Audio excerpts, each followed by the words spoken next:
Jonathan Paul Gatchalian Cruz. Okay, ang pinakatanong ni Kuya Marky, paano niyo po nabuo ang pangalan ni Jonathan? Saan po siya nagkaroon? Or sino po nag-isip? Or simply a brief history from that name?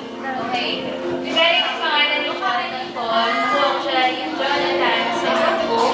Meaning kasi na Jonathan, came from God. So, nagustuhan ko doon.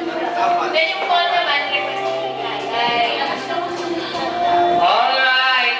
Jonathan simply means gift from God. Okay, palakpakan naman natin ang name ni Jonathan. Hindi lang siya basta simple name, may ibig sabihin or may meaning pa. Okay, how about you, Lola? Ano pangalan ni Lola?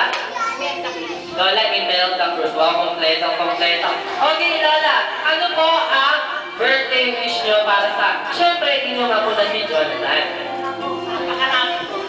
Kontian mo lang. Ang wish ko po, number 1, lumaki po po maganda ang kultura. Pangalawa ko, lumaki po siya ng mabait.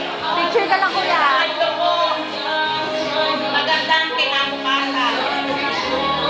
At ang China, lumaki talaga natin banal at kalilala sa Panginoon. Okay, I like that, Lola. Palakpakan naman natin si Lola for that wonderful wishes for Jonathan. Okay. Muli, sabay-sabay natin sabihin, happy birthday, Jonathan! Wow! At dahil i-explore natin ang magical world ng Jollytown, hinahanihan ko na ang mga kaibigan ni na Jollibee and Eternity Yam at Popo, kundi ang mga Jolly Kids. Kayo yung mga Jolly Kids na lahat ay pupunta rito sa gitna.